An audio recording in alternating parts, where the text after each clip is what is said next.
তখন তো আমি তো অলরেডি মৃত। মৃত মানুষকে তো আপনার ভয় দেখাতে পারবেন না। ভিডিওটা দেখে আপনারা হয়তো বুঝতে পারছেন যে আজকে আমি কার সাথে আড্ডা দিব। দর্শক, আজকে আমি আড্ডা দিব জুলাই আন্দোলনের অন্যতম যোদ্ধা সৈয়দ সাদমানের সাথে। যখন জুলাই আন্দোলন হচ্ছিল তখন 2 আগস্ট একটি ভিডিও ভাইরাল হয় এবং সেই ভিডিওতে দেখা যায় পুলিশের সাজোয়াদানের সামনে দাঁড়িয়ে রং হাতে নিয়ে একটি ছেলে প্রতিবাদ করছে। জুলাই আন্দোলনের 1 বছর পূর্ণ হলো, আর সেই জুলাই আন্দোলন নিয়ে বাংলাভিশনের নিয়মিত আয়োজনে আপনাদের স্বাগত জানাচ্ছি আমি হাসনাত জুবায়ের। দর্শক, চলুন আমরা সৈয়দ সাদমানের সাথে গল্প করি এবং জানি সেই সময়কার তার যে অভিজ্ঞতা ছিল 2 আগস্টের পরে তার সাথে কি কি ঘটেছে সেগুলো জানার চেষ্টা করব। সৈয়দ সাদমান, স্বাগত আপনাকে। অসংখ্য ধন্যবাদ ভাইয়া, এরকম একটি অনুষ্ঠান আয়োজন করার জন্য এবং আমাকে আমন্ত্রণ জানানোর জন্য। কেমন আছেন আপনি? মোটামুটি আছি আলহামদুলিল্লাহ, ব্যস্ত সময় পার করছি।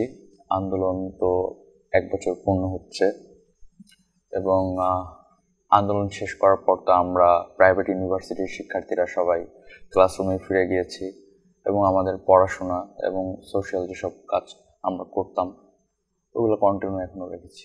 আমি একটু আপনার জীবনের মানে বিভিন্ন গল্প একটু জানবো, তার মধ্যে একটু জানতে চাই আসলে যখন জুলাই আন্দোলন শেষ হলো এবং 1 বছর পূর্ণ হলো আপনারা ক্লাসরুমে ফিরে গেলেন, এই একটা বছর আপনাদের কেমন কাটলো আর নতুন বাংলাদেশ কেমন দেখলেন? দেখুন, জুলাই আন্দোলনে প্রাইভেট ইউনিভার্সিটির যে অবদান এবং প্রাইভেট ইউনিভার্সিটির শিক্ষার্থীরা আন্দোলন শেষ করে কিন্তু বেশিরভাগই তাদের ক্লাসরুমে ব্যাক করেছে এবং তাদের পড়াশোনায় মনোনিবেশ করেছে। কিন্তু তারপরেও কিন্তু আসলে একটা প্রশ্ন থেকে যায় আমাদের সকলের মনেই, যে দেশ গঠনের জন্য দেশের অন্যায় অবিচার এগুলোর বিরুদ্ধে যখন আমরা লড়াই করলাম, তখন দেশ স্বাধীন যখন হলো, স্বাধীন হওয়ার পরে কিন্তু আসলে আমাদের প্রাইভেট ইউনিভার্সিটির স্টুডেন্টদের থেকে সেই রকমভাবে কোনো মতামত বা ধরেন কোনো সিদ্ধান্ত বা যে কোনো ডিসিশন নেওয়ার আগে যে আমাদের সাথে আলাপ আলোচনা করার যে বিষয়টা, এটা কিন্তু পরিলক্ষিত হয়নি। তো এই বিষয়টা থেকে কিন্তু অনেকেই মনক্ষুণ্ণ। কারণ দেখুন, 15-16 জুলাইয়ের পর থেকে কিন্তু আন্দোলন প্রায় ডুবি অবস্থা। পাবলিক ইউনিভার্সিটির হলগুলা থেকে কিন্তু আমাদের ভাই বোনদেরকে চলে যেতে বলা হচ্ছিল, এবং শুধু চলে যেতে বলা হচ্ছিল এমন ছিল না বিষয়টা, তাদেরকে মারধর করে বের করা হচ্ছিল এবং মূলত একরকম মানে অ্যাটেম্প টু মার্ডার টাইপ আক্রমণ ছিল। সো এই ভিডিওগুলো দেখার পরে, এই ফুটেজগুলো জানার পরে, বোঝার পরে আমরা কিন্তু আর রাতে স্থির থাকতে পারি নাই এবং পরের দিনে আমরা কিন্তু সবাই নেমে পড়েছি। তো আমরা যদি না থাকতাম, আমরা এই প্রাইভেট ইউনিভার্সিটির স্টুডেন্টরা, এতগুলো প্রাইভেট ইউনিভার্সিটি আমাদের এই ঢাকা শহরেই মনে হয় কম করে হলেও 50-60টার উপরে প্রাইভেট ইউনিভার্সিটি আছে, পুরো বাংলাদেশ মিলাতে গেলে 139টার উপরে, এবং বাকি পাবলিক। সো আপনি যদি অনুপাত হিসেবেও দেখেন, আমরা কিন্তু প্রাইভেট ইউনিভার্সিটির শিক্ষার্থীরাই বেশি ছিলাম।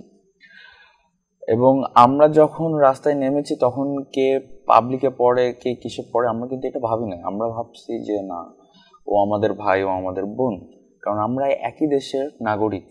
যদি আমি খুব স্পেসিফিকলি বলি, এটা হচ্ছে যে আপনি কি বলতে চাচ্ছেন যে হচ্ছে আন্দোলনের পরে মানে 5 আগস্টের পরে যে বিষয়গুলো ঘটেছে সেই জায়গার থেকে আসলে প্রাইভেট ইউনিভার্সিটির স্টুডেন্টরা কি বৈষম্যের শিকার হয়েছে আপনার কাছে মনে হয়? ওয়েল, অবশ্যই এটা তো আসলে পরিষ্কারভাবে দেখা যাচ্ছে। দেখুন, এখন যারা প্রতিনিধিত্ব করছে বিভিন্ন জায়গাগুলোতে এবং এই দেশের নতুন করে কাঠামো নির্মাণের জন্য যারা নিয়োজিত হয়েছেন বা সিদ্ধান্ত নিচ্ছেন, তাদের মধ্যে কিন্তু কেউই প্রাইভেট ইউনিভার্সিটির নাই। তো সেক্ষেত্রে আমি বলবো বৈষম্যের শিকার হয়েছে। অবশ্যই যেই বৈষম্য নিয়ে আন্দোলন হলো, যে বৈষম্যের জন্য আন্দোলন হলো, সেই যদি বৈষম্যটার শিকার হয় তাহলে আসলে নতুন বাংলাদেশ কেমন হবে? আচ্ছা দেখুন, এখন বিষয় হচ্ছে এই সিস্টেমটা এত বছর ধরে চলে আসছে যে প্রাইভেট ইউনিভার্সিটির স্টুডেন্টরা আসলে রাজনৈতিক কোনো করতে পারে না বা করে না, ইনভলভ হইতে চায় না। তারা এরকম ফিক্সড মাইন্ডেড যে হ্যাঁ আমি এই সেক্টরে যাব, এই পেশায় কাজ করব, তো আমি এই ডিপার্টমেন্টে ভর্তি হয়ে যাই, ব্যাস শেষ। বাট এবার কিন্তু চিত্রটা ভিন্ন ছিল। এমন না যে হচ্ছে আমরা দেশ নিয়ে চিন্তা করি না, এমন না যে আমরা দেশের জনগণের কথা ভাবি না। তো সেই দিক থেকে দেখতে গেলে কিন্তু আসলে বৈষম্যের শিকার। এবং প্রাইভেট ইউনিভার্সিটির অবদান কিন্তু সেইভাবে উল্লেখিত না। আমি একটা বিষয় একটু জানতে চাই, সেটা হচ্ছে যখন হচ্ছে আপনি পুলিশের সাজোয়ানের সামনে দাঁড়িয়ে হচ্ছে রঙের যে কোটাটা নিয়ে হচ্ছে স্প্রে করছিলেন, জি জি জি তখন আসলে ওই অভিজ্ঞতাটা কেমন ছিল? এবং হচ্ছে যে আপনার তখন মনে হয়নি যে না এই যদি আমি আজকে এরকম করছি পরবর্তীতে একটা সমস্যা হতে পারে বা পুলিশ বা আইন শৃঙ্খলা বাহিনী কোনো ঝামেলা করতে পারে? আচ্ছা দেখুন, আমি যদি এই 2 আগস্টের ঘটনাটা বলতে চাই তাহলে আমাকে একটু ফ্ল্যাশব্যাকে যাইতে হবে। 18 জুলাই কারফিউ, হ্যাঁ, মানে কারফিউ দেওয়ার সিদ্ধান্ত যেদিন থেকে নেওয়া হয়েছে এবং নেট বন্ধ যেদিন হয়েছে, তো 17 তারিখ রাতের মধ্যে কিন্তু আওয়ামী লীগের কার্যালয় থেকে তাদের নেতাকর্মীদের কাছে খবর চলে গেছে যে আগামীকাল কি প্ল্যান হবে। এই প্ল্যানগুলো কিন্তু তারা আগে করে, নিজেদের মধ্যে ডিসকাস করে ফেলে অ্যান্ড পরে এটা পাবলিশ করে। সো রাতের বেলা কিন্তু আমি থাকি মোহাম্মদপুরে। সো মোহাম্মদপুরের অবস্থা অলরেডি আপনারা সবাই জানেন যে মোহাম্মদপুরের ক্রাইম রেট কেমন। এবং ওই দিন রাতে চাঁদুদ্দিনের গেটে আপনার হচ্ছে একজন হেল্পারকে এবং একজন রিক্সা চালককে গুলি করে হত্যা করা হয়। সো পরের দিনই কিন্তু আমজনতারা নেমে পড়ে এবং আমাদের ওই 3 রাস্তার মোড় থেকে শুরু করে ময়ূরভিলা পর্যন্ত যে অবস্থা ছিল, ওখানে কোনো মিডিয়া প্রবেশ করার কোনো অবস্থা ছিল না। এবং কেউ যদি ফোন বের করে ভিডিও ধারণ করার চেষ্টা করছিল, তাদের ফোন ভেঙে দেওয়া হচ্ছিল বা হচ্ছে মানা করা হচ্ছিল। কারণ তখন শুধুমাত্র বিষয়টা আর ছাত্রদের মধ্যে নেই, তখন আমজনতা, মাদ্রাসার ছাত্র, চালা, ভ্যানালা সবাই কিন্তু আমরা যুদ্ধ করছি। এবং এই যুদ্ধে র্যাপটোর যে হেডকোয়ার্টার কিন্তু আমাদের ওই মোহাম্মদপুর বসিলার ব্রিজের আগে। তো এই উপরে উড়ে উড়ে যে গ্যাস মারা, গ্রেনেড মারা, তারপরে হচ্ছে স্নাইপিং শুট, এগুলো কিন্তু এখান থেকে হয়ে তারপর রামপুরা, বাড্ডা, এদিক ওদিক সেদিক যেদিকে বলেন গেছে। কিন্তু আমাদের এই এরিয়ার ফুটেজ কিন্তু আসলে কেউই পায় না সেভাবে। তো এইগুলো আসলে সচক্ষে পর্যবেক্ষণ করার পরে এবং এক্সপিরিয়েন্স করার পরে 2 আগস্ট পর্যন্ত এই টানা সময়টা পার করার পরে রাতে গুলির শব্দ, আজান হয় গুলির শব্দ, ঘুমাইতে যাব লাইট জ্বালাতে পারি না, এই শুনি আমার ওই বন্ধুকে উঠাই নিয়ে গেছে, এই শুনি যে ওকে পাওয়া যাচ্ছে না, চিন্তায় ঘুম নাই, খাওয়া দাওয়ার কোনো ঠিক নাই। তো তখন তো আমি তো অলরেডি মৃত মানুষকে তো আপনার ভয় দেখাতে পারবেন না। একটা মানুষের একটা লিমিট। তার মানে যখন আপনি পুলিশের সাজোয়ানের সামনে হচ্ছে যখন রং দিয়ে প্রতিবাদ করছিলেন, তখন আসলে আপনার মধ্যে কোনো ভয় কাজ করে না? আমি তখন অলরেডি মাথায় কাফন বেঁধে নেমে পড়েছি। আমার আরো আই ডোন্ট কেয়ার, বিকজ আমার দেশের সন্তানদের এভাবে যদি তারা হত্যা করতে পারে, আমি কেন আমার বুক দিয়ে তাদের প্রতিরোধ করব না? আমি কেন তাদের সামনে দাঁড়িয়ে রুখে দাঁড়াবো না? যেদিন হচ্ছে আপনার 2 আগস্ট যেদিন হচ্ছে এই ভিডিওটা ভাইরাল হলো, তখন তো মোটামুটি পুরো দেশের মানুষ আপনাকে দেখেছে যে আপনি পুলিশের সাজোয়ানের সামনে দাঁড়িয়ে হচ্ছে প্রতিবাদ করছেন, পুলিশের সাজোয়ানে হচ্ছে আপনি রং করে দিচ্ছেন। এর পরবর্তীতে 5 আগস্ট পর্যন্ত আপনার কোনো ধরনের প্রবলেম হয়েছে কিনা, বা পুলিশ বা প্রশাসনের পক্ষ থেকে কোনো ধরনের ঝামেলা করেছিল কিনা? আচ্ছা, আমি আসলে জানতাম না যে আমার ভিডিও ভাইরাল হয়েছে, কারণ ওইটা আনুমানিক আমার যতদূর মনে পড়ে এটা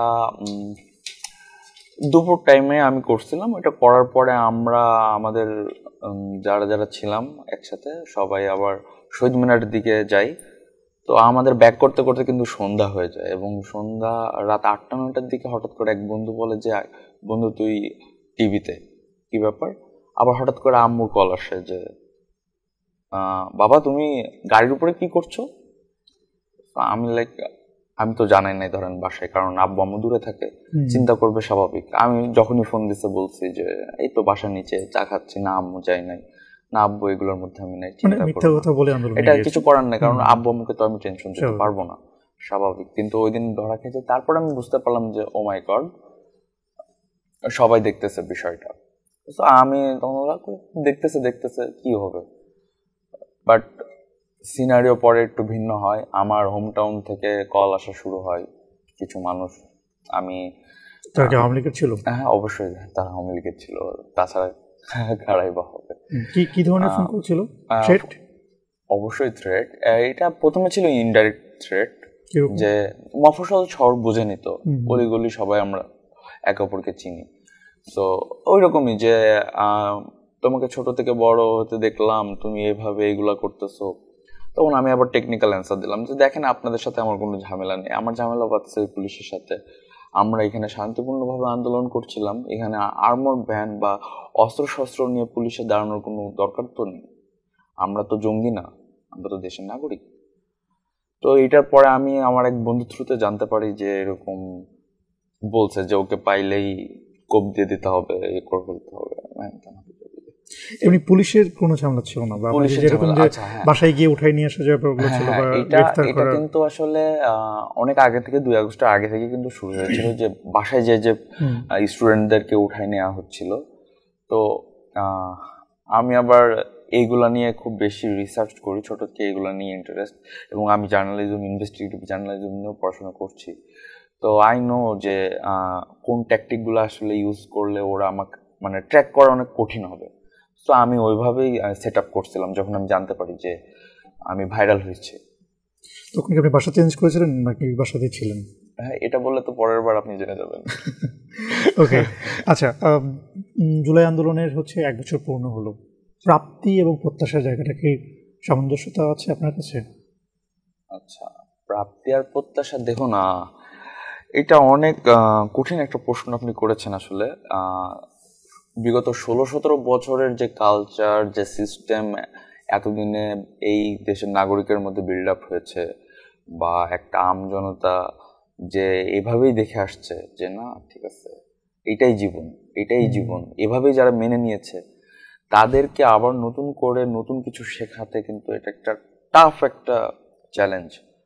তো সেই দিক থেকে আসলে সময় সাপেক্ষ ব্যাপার অবশ্যই। তবে 1 বছরে আমাদের ডক্টর ইউনূস সাহেব উনি কিন্তু বেশ ভালোই অগ্রগতি দিকে এগিয়েছেন, এবং আমাদের দেশকে বিভিন্ন ফরেন কান্ট্রিজের সাথে ভালোভাবে অ্যালাইন করতে পেরেছেন।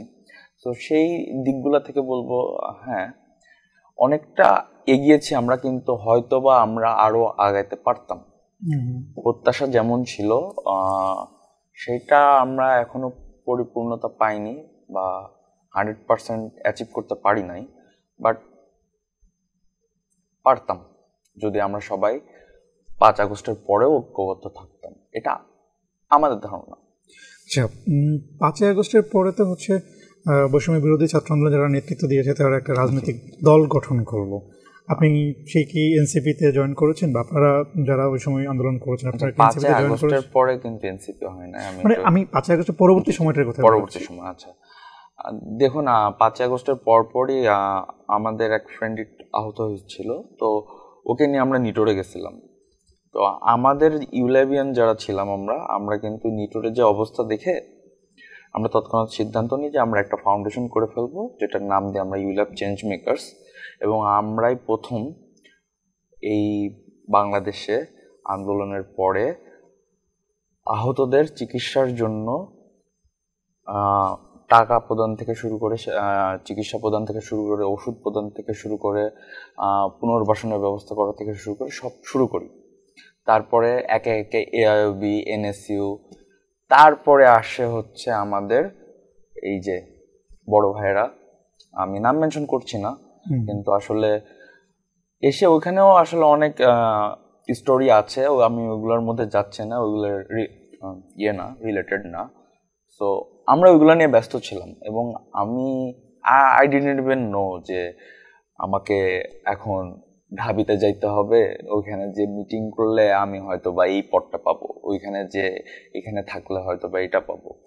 হ্যাঁ, এখন যাদের দরকার ছিল তারা গেছে, না আমি যাইনি।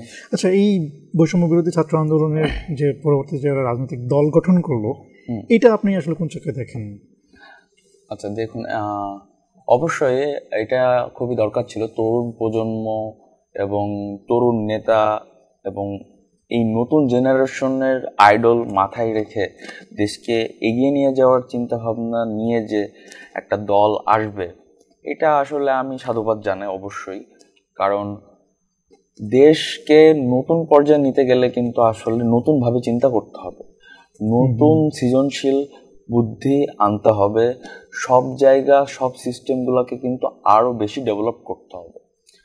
তো আমরা এই তরুণ প্রজন্ম যারা আসছে, আমি অবশ্যই এটাকে আমি ভালোভাবেই দেখছি।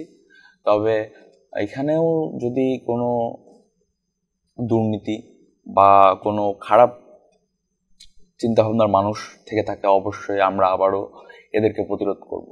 সে যতই আমাদের স্টুডেন্ট হোক, যতই আমাদের বড় ভাই হোক, যতই যেই হোক। রাইট। যতদূর জানি যে জুলাই আন্দোলনে যারা আহত কিংবা নিহত হয়েছে বা জুলাই যোদ্ধা যারা, তাদেরকে সরকারি একটি সহযোগিতা কিংবা ভাতার ব্যবস্থা করেছে। আপনি কি সেই লিস্টে আছেন বা সেই সহযোগিতা পাচ্ছেন বা পেয়েছেন? আচ্ছা, হ্যাঁ, খুবই দারুণ একটা প্রশ্ন করেছেন। আসলে 4 আগস্ট আমরা যুদ্ধ করছিলাম, মনে আছে, Popular to Jigatola and Science Lab, এই জায়গাটাই আওয়ামী লীগের যে পার্টি অফিস ধানমন্ডির, ওই পার্টি অফিস থেকে কিন্তু একদম সশস্ত্র অবস্থায় তারা দেশি বিদেশি সব রকম আর্মস নিয়ে পুলিশের সহায়তায় আমাদের উপরে অ্যাটাক করছিল। এবং আমরা ধাওয়া পাল্টা ধাওয়া, এর মধ্যে দিয়ে যে কিন্তু অনেকে আহত হয়েছে, ওইখানে আমাদের ইউল্যাবের অনেকে আহত হয়েছে। এবং অসংখ্য ধন্যবাদ পপুলার কিন্তু আমাদেরকে ফ্রি ট্রিটমেন্ট দিয়েছে এবং অনেক রিকশাওয়ালা ছিল যারা আমাদেরকে নিয়ে গেছে। কিন্তু বিষয়টা কি, যদি আপনি আমার কথা জিজ্ঞেস করেন, আমি একবার কথা বলতে গেছিলাম, আমি এবং আমাদের ইউনিভার্সিটির একজন অ্যালুমনাই, ওনার নাম সজীব ভাই।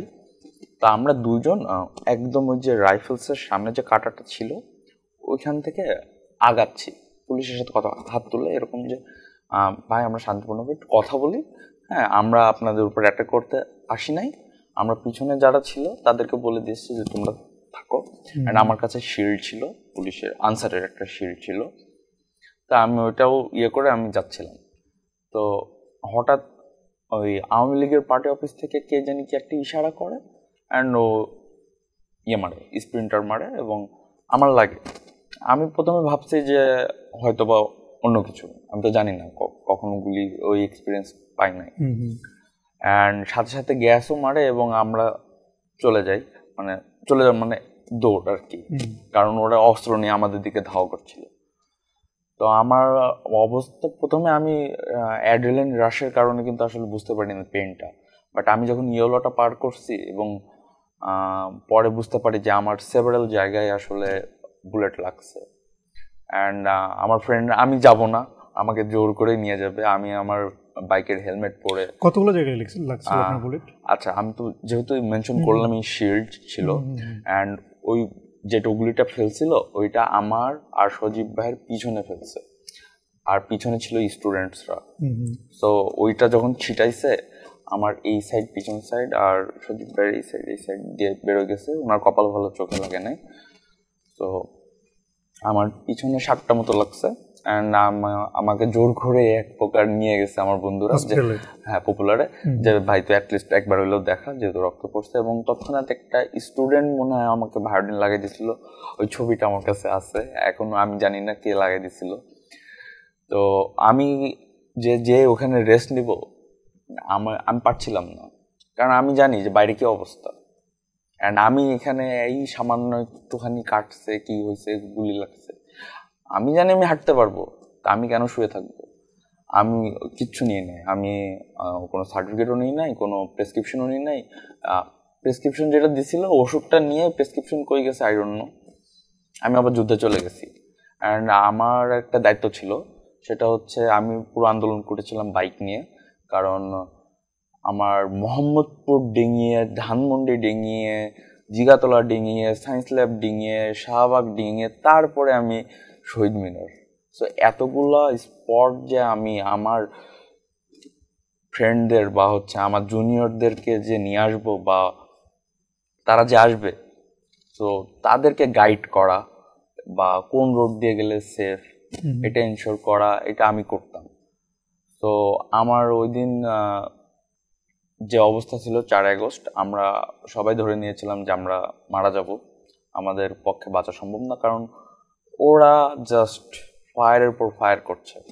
এবং একটা টাইমে যখন বিজিবি চলে আসছে, যদিও বিজিবিকে পরে হচ্ছে আমরা বোঝানোর পরে যে না, আপনাদের ওয়ালে কেন, আপনাদের একটা কাঁচেও টাচ আমরা হইতে দিব না, আপনারা ভিতরে থাকেন প্লিজ, হ্যাঁ, পারলে আপনারা দেখেন কি হচ্ছে। তো ওরা নিউট্রাল পজিশনে পরে চলে যায়। তো আহত আমরা অনেকে হয়েছিলাম, কিন্তু আসলে না, আমরা সরকারি ভাতা তো কি, হ্যাঁ আমাদের ইউনিভার্সিটি থেকে আমাদেরকে অ্যাকনলেজ করছে, আমাদের ইউনিভার্সিটি থেকে সেই সম্মানটা আমাদেরকে দিয়েছে, কিন্তু জুলাই ফাউন্ডেশন, স্মৃতি ফাউন্ডেশন বা যেটাই বলেন, আই ডোন্ট নো, এখান থেকে কোনো প্রকার মেসেজ বা কিছু অ্যাটলিস্ট আমার কাছে আসে নাই। হ্যাঁ, আর কেউ এসে আমার সাথে কথাও বলে নাই। So I don't know. And সরকারি ভাতা বলেন কি বলেন, আই ডোন্ট নো, এগুলোর জন্য আমি যাইও নাই। দারুণ।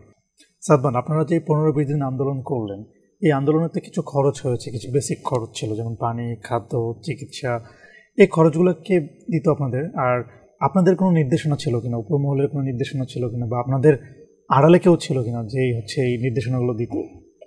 আচ্ছা, দেখুন, প্রথম কথা হচ্ছে, আমি আগেও মেনশন করেছি, আবারও মেনশন করছি, আমরা প্রাইভেট ইউনিভার্সিটির স্টুডেন্টরা কিন্তু কোটা সংস্কার বা বিসিএস এর জন্য কিন্তু আসলে রাস্তায় নামি নাই। আমরা নামছিলাম কিন্তু আমার ভাইয়ের বোনের গায়ে কেন হাত দেওয়া হলো, কেন ওদের রক্ত ঝরলো, এটার প্রতিবাদ করতে। হ্যাঁ, এই রক্তের জবাব কে দিবে, এটার প্রতিবাদ করতে। সো ওরা যারা পাবলিক ইউনিভার্সিটির স্টুডেন্টরা যারা কোটা সংস্কারের জন্য নেমেছিল, তাদের কিন্তু মোটিভ আলাদা ছিল। বাট আমরা যখন নেমেছি তখন কিন্তু মোটিভটা ডাইভার্ট হয়ে গেছে, মানে ভিন্ন হয়ে গেছে। অ্যান্ড নির্দেশনা দেওয়ার কথা বলছেন না, পাবলিক ইউনিভার্সিটির স্টুডেন্টদের সাথে, হ্যাঁ, টুকটাক ওদের পোস্ট আমরা দেখেছি, ওদের আপডেট আমরা পেয়েছি, এবং আমরা আমাদের মতো করে কিন্তু এগিয়েছি পরে। এমন না যে ওরা আমাদেরকে যেচে ফোন দিয়েছে বা কিছু, আমরা ওদের অবস্থান বিবেচনা করে এবং অনুমান করে আমাদের মতো করে আমরা আমাদের আন্দোলন চালিয়ে গেছি। হ্যাঁ, এখানে অবশ্যই এতক্ষণ যে স্টুডেন্টগুলো রোদের মধ্যে দাঁড়িয়ে চিল্লাচ্ছে, গলা ফাটাচ্ছে, এখানে পানি দরকার হয়েছে, অনেকে স্যালাইন দরকার হয়েছে, কেউ অসুস্থ হয়ে গেলে ওষুধের দরকার হয়েছে, আমাদের ইউনিভার্সিটির অনেক ফ্যাকাল্টি এই বিষয়ে কিন্তু এগিয়ে এসেছেন। এবং শুধু তাই নাই, আমাদের অনেকের বাবা মা আছে যারা টাকা পাঠিয়েছে, এবং আমাদের মধ্যে থেকেই সবাই একজোট হয়ে আমরা কিন্তু এইগুলো ম্যানেজ করেছি। হ্যাঁ, এটা ছিল শুরুর দিককার বিষয়। পরে যে দেখলাম যে এটা আসলে আর একটু গঠনমূলক করা দরকার, কারণ শুধুমাত্র আসলে স্লোগান আর দিয়ে হচ্ছে না। কারণ 18 জুলাইয়ের পর থেকে কিন্তু আসলে গুলাগুলি এবং ওপেন ফায়ার চলছিল, এবং নানান ফুটেজ আপনারা দেখবেন যে তারা চাপাতি, রামদা, সামুরাই যেগুলা ইউজ করে আর কি, ওইগুলা দিয়ে কিন্তু আমাদের উপর ঝাঁপিয়ে পড়েছিল। তো আমাদেরও কিন্তু করার কিছু ছিল না। তো আমরাও কিন্তু আমাদের বুদ্ধিমত্তা কাজে লাগিয়ে ইট হোক, পাটকেল হোক, যে হাতের কাছে যা পেয়েছি তা দিয়ে কিন্তু প্রতিরোধ করার চেষ্টা করেছি। তার মানে হচ্ছে যে আপনাদের আসলে ফান্ডিংটা আপনারা নিজেরাই করেছেন? ফান্ডিং আমরা নিজেরা তো করেছি, পাশাপাশি আমাদের হচ্ছে আগেও বললাম যেটা, যে ইউনিভার্সিটি থেকেও কিন্তু আমাদের ফ্যাকাল্টিরা অনেক সহযোগিতা করেছে, এবং আশেপাশের লোকজন, হ্যাঁ, এমনও দেখেছি যে হচ্ছে ভ্যানে করে কেউ নিজের উদ্যোগে হচ্ছে স্যালাইন বা ইয়েগুলাই নিয়ে চলে আসছে পুরো এক ড্রাম ভরে, বা হচ্ছে ওই যে আমরা বিভিন্ন ফুটেজ যেগুলো দেখেছি। মানে একদম আমরা শেষ দিকে চলে এসেছি। শেষে একটু জানতে চাই যে নতুন বাংলাদেশটা আসলে আপনি কিভাবে দেখতে চান? নতুন বাংলাদেশটা আমি আসলে উচ্চ শিক্ষিত হিসাবে দেখতে চাই। যদি একটু বুঝিয়ে বলি, দেখুন, এই যে 17টা বছর এই মানুষগুলো আসলে জানতোই না যে তারা একটা স্বৈরাচারের কবলে ছিল। তাহলে ভাবুন দেশটা কতটা মূর্খতার পর্যায়ে চলে গেছে। তারা রিয়েলাইজই করতে পারে নাই যে তারা একটা স্বৈরাচার শাসকের আন্ডারে তাদের জীবনযাপন করছে, তারা মেনে নিয়েছে। মানে ইটস লাইক ওই ব্রিটিশ শাসন আমলে ইংরেজ সরকাররা যেভাবে বাঙালিদের চালাতো, যাও নীল চাষ করো, এ করো, যেটা করতে বলতেছে করো। না, শিক্ষিত হইতে হবে এবং শিক্ষার মান আরো উন্নত করতে হবে, যাতে আমাদের দেশ থেকে কেন বিদেশে যাবে পড়াশোনা করার জন্য, দেশের মেধাগুলা কেন চলে যাবে বাইরে? এখন আমাদেরকে কষ্ট করে ওই মেধাগুলা দেশে আনা লাগছে দেশকে নতুন করার জন্য। কিন্তু আমি যদি আমার দেশের শিক্ষার মান ঠিক রাখি, হ্যাঁ, দেশে যদি আমি আমার স্টুডেন্টদের সুযোগ সুবিধা দিই, আপনি বলেন আমাদের যে বায়োটেকনোলজি বা হচ্ছে জেনেটিক ইঞ্জিনিয়ারিং, এইগুলা নিয়ে রিসার্চ করার মতো কয়জন আছে, কয়টা জায়গা আছে? আমাদের দেশে তো কোনো কিছু নিয়ে রিসার্চ করার মতো কিছু নাই। Exactly, that's my point. So নতুন বাংলাদেশকে ঠিক করতে হলে আগে অবশ্যই আমি মনে করি দেশের শিক্ষার মান, শিক্ষার ধরন এবং এই পুরো জিনিসটাও, কাঠামোটাকে নতুনভাবে নির্মাণ করতে হবে। আরেকটা বিষয় কিন্তু আমরা ভুলে গেলে চলবে না, সেটা হচ্ছে দেশের আইন। দেশের আইন হওয়া উচিত সাবলীল। সবাই মানে একজন রিক্সা চালক থেকে শুরু করে একজন বুড়ো বয়সী যে কোনো মানুষ যেন অ্যাটলিস্ট তার মৌলিক রাইটসগুলা, তার যেগুলো ম্যান্ডেটরি, অ্যাটলিস্ট এইগুলো যেন জানে।